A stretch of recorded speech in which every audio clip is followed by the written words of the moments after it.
BJP के राष्ट्रीय अध्यक्ष जेपी नड्डा 5 जनवरी को हिमाचल दौरे पर आएंगे और जीत का जश्न मनाने के साथ साथ प्रदेश बीजेपी कमेटी की बैठक कर लोकसभा चुनावों में हिमाचल की चारों सीटों पर जीत की रणनीति बनाएंगे। वहीं शिमला में बीजेपी प्रदेश अध्यक्ष डॉक्टर राजीव बिंदल ने कहा कि भारतीय जनता पार्टी के राष्ट्रीय अध्यक्ष जगत प्रकाश नड्डा 5 जनवरी को हिमाचल आ रहे हैं। हिमाचल शिमला संसदीय क्षेत्र के बीजेपी कार्यकर्ता 3 राज्यों में हुई जीत के लिए उनका अभिनंदन करेंगे। बीजेपी ने राजस्थान, मध्य प्रदेश और छत्तीसगढ़ के चुनाव में नड्डा की अध्यक्षता में और पीएम नरेंद्र मोदी के नेतृत्व में प्रचंड जीत दर्ज की है। वहीं शिमला संसदीय क्षेत्र के लोग सोलन और शिमला में जगत प्रकाश नड्डा का स्वागत करेंगे। भारतीय जनता पार्टी के माननीय राष्ट्रीय अध्यक्ष श्री जगत प्रकाश नड्डा जी वो हिमाचल पधार रहे हैं। हमारे लिए ये गौरव का विषय है कि भाजपा जो विश्व की सबसे बड़ी राजनीतिक पार्टी है, उस राजनीतिक पार्टी के नेशनल प्रेसिडेंट हिमाचल प्रदेश जैसे छोटे राज्य से आते हैं। और इससे भी ज्यादा और बड़ी बात है कि हाल ही में छत्तीसगढ़, मध्य प्रदेश और राजस्थान 3 राज्यों के चुनाव में प्रचंड जीत हासिल करने के बाद शिमला में पहली बार माननीय नड्डा जी का आगमन हो रहा है। पीटर हाफ में शिमला जिला के भाई बहन उनसे मिलेंगे, उनका अभिनंदन करेंगे और उसके बाद हमारे कोर ग्रुप के साथ उनका इंटरेक्शन होगा, उनका मार्गदर्शन भारतीय जनता पार्टी के प्रदेश के कोर ग्रुप को मिलेगा। हिमाचल प्रदेश बीजेपी राष्ट्रीय अध्यक्ष जेपी नड्डा 5 जनवरी को आ रहे हैं। हाल ही में 3 राज्यों की प्रचंड जीत के बाद पहली बार नड्डा हिमाचल आ रहे हैं। ऐसे में जश्न के साथ लोकसभा चुनाव में चारों सीटों पर जीत के लिए रणनीति तैयार की जाएगी। वहीं नड्डा के हिमाचल दौरे पर कांग्रेस पार्टी ने निशाना साधा है।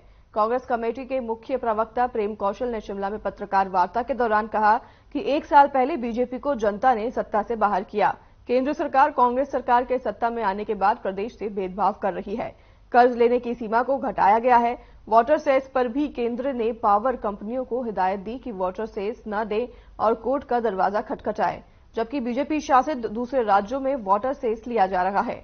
ओपीएस लागू होने के बाद 1750 करोड़ की ग्रांट जो एनपीएस के समय पर हर साल मिलती थी उसे भी बंद कर दिया। जेपी नड्डा के हिमाचल के होने के बावजूद आपदों में जो मदद हिमाचल को मिलने चाहिए थी वो भी नहीं मिली है। आगे उन्होंने कहा कि नड्डा अब हिमाचल वोट लेने के लिए आ रहे हैं। 5 तारीख से भारतीय जनता पार्टी के राष्ट्रीय अध्यक्ष आदरणीय जगत प्रकाश नड्डा जी का हिमाचल का दौरा है और हिमाचल के कुछ हिस्सों में रोड शो करने जा रहे हैं। पहले तो मैं आदरणीय नड्डा जी का स्वागत करता हूं, उनसे कुछ सवाल पूछना चाहता हूं और मेरा सवाल ये है कि भारतीय जनता पार्टी जब हिमाचल प्रदेश में सत्ता से बाहर हुई और कांग्रेस पार्टी को लोगों ने जनादेश दिया, कांग्रेस पार्टी की सरकार हिमाचल प्रदेश में बनी, उसके उपरांत लगातार हिमाचल प्रदेश के साथ केंद्र की भाजपा सरकार ने भेदभाव किया है, सौतेला व्यवहार किया है, जिसके कई उदाहरण हैं, जिसमें जो सरकार की कर्ज लेने की सीमा थी, जब भारतीय जनता पार्टी की सरकार थी, आपको याद होगा, उस सीमा को केंद्र सरकार ने बढ़ाया था। लेकिन जैसे ही सत्ता परिवर्तन हुआ, केंद्र की सरकार ने उस कर्ज लेने की सीमा को घटा दिया। बिलासपुर में खेल मंत्री अनुराग सिंह ठाकुर हमीरपुर संसदीय क्षेत्र के कुमारवी विधानसभा में सांसद खेल महाकुंभ 2.0 के समापन समारोह में शामिल हुए। वहीं अनुराग ठाकुर ने कहा कि इस अवसर पर हिमाचल प्रदेश के पूर्व मुख्यमंत्री और विधानसभा में नेता प्रतिपक्ष जयराम ठाकुर समेत कई गणमान्य भी मौजूद रहे। इस बार सांसद खेल महाकुंभ में हमीरपुर संसदीय क्षेत्र से 49,000 खिलाड़ियों का भाग लेना ये दर्शाता है कि प्रधानमंत्री नरेंद्र मोदी की तरफ से चलाया गया खेलो इंडिया वे फिट इंडिया अभियान किस तरह से युवाओं को नशे से दूर ले जाने से सामर्थ्य सिद्ध हो रहा है। वहीं इस मौके पर सभा को संबोधित करते हुए पूर्व मुख्यमंत्री नेता प्रतिपक्ष जयराम ठाकुर ने कहा कि मुझे सांसद खेल महाकुंभ के समापन समारोह में सम्मिलित होने का अवसर मिला।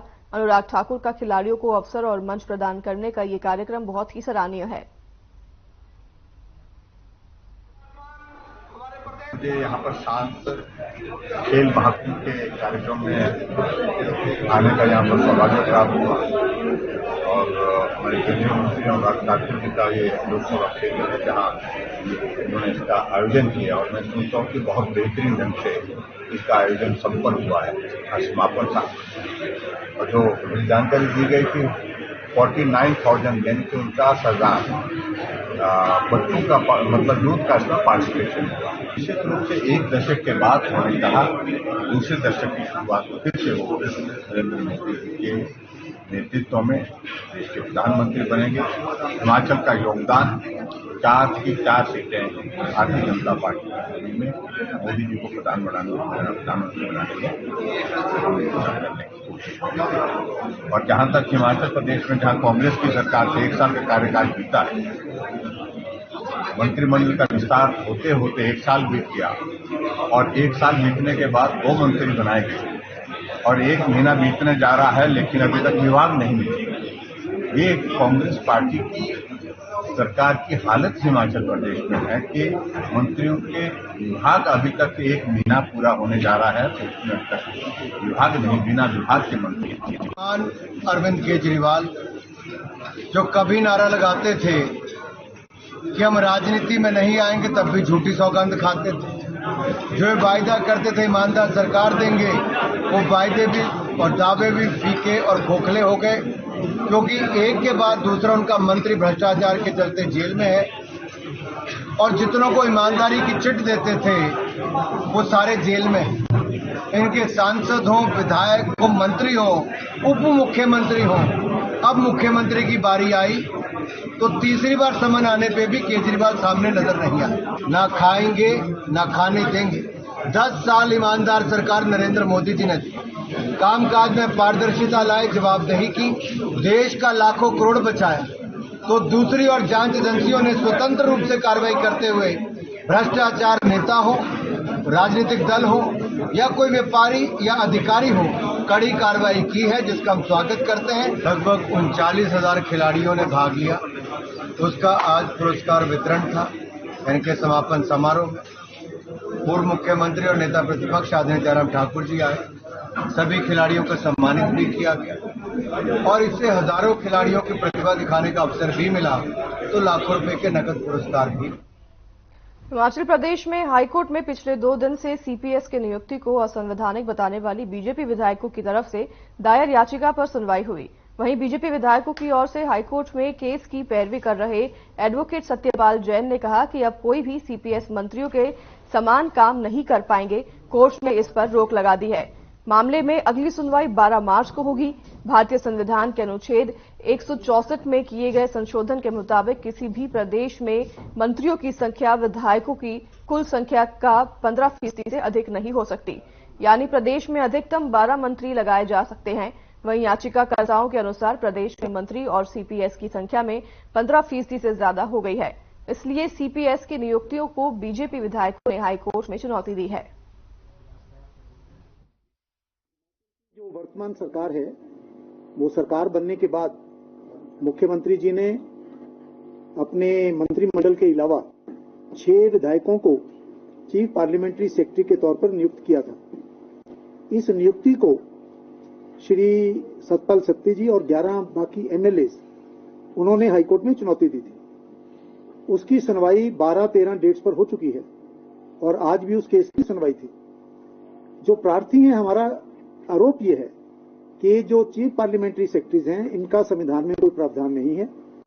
Article 164 of the constitution of India के मुताबिक मंत्रिमंडल की संख्या विधानसभा के 15% से अधिक नहीं हो सकती है और हिमाचल में केवल 12 हो सकती है, जबकि ये मिलाकर ये संख्या 17-18 के करीब चली जाती है। उस पर हमने याचिका दायर की थी। अलग अलग तिथियों पर इसकी सुनवाई होती रही। सभी जो पार्लियामेंट्री सेक्रेटरीज हैं उन्होंने भी अपने रिप्लाई फाइल किए, सरकार की तरफ से भी रिप्लाई फाइल हुआ। तो हमने इसके साथ साथ एक स्टे एप्लीकेशन भी मूव की थी कि इन लोगों को अपना कार्य करने से रोका जाए। तो सारी बहस होने के बाद, मेरी बहस पिछली बार हो गई थी पूरी, आज पार्लियामेंट्री सेक्रेटरीज की तरफ से कल और आज भी आर्गुमेंट्स हुई हैं, तो आज हाई कोर्ट ने जो हमारी स्टे एप्लीकेशन थी उस पर निर्णय दिया। हिमाचल हाईकोर्ट की तरफ से सीपीएस को मंत्रियों की तरह सुविधाएं देने पर रोक लगा दी गई है, जिसे लेकर सरकार की ओर से नियुक्त महाविद्वान अनूप रतन ने कहा है कि हाईकोर्ट को पहले ही स्पष्ट कर दिया गया था कि चीफ पार्लियामेंट्री सेक्रेटरी से किसी भी प्रकार से मंत्रियों का कार्य नहीं कर रही हैं, साथ ही वे सिर्फ मंत्रियों को उनके कार्य में असिस्ट कर रही हैं।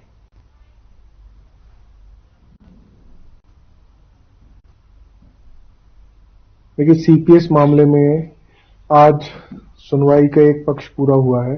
अब अगले पक्ष में जहां सीपीएस के अन्य अधिवक्तागण हैं वो बात करेंगे, उसके पश्चात प्रदेश सरकार की तरफ से उसमें आर्ग्यूमेंट्स एडवांस किए जाएंगे।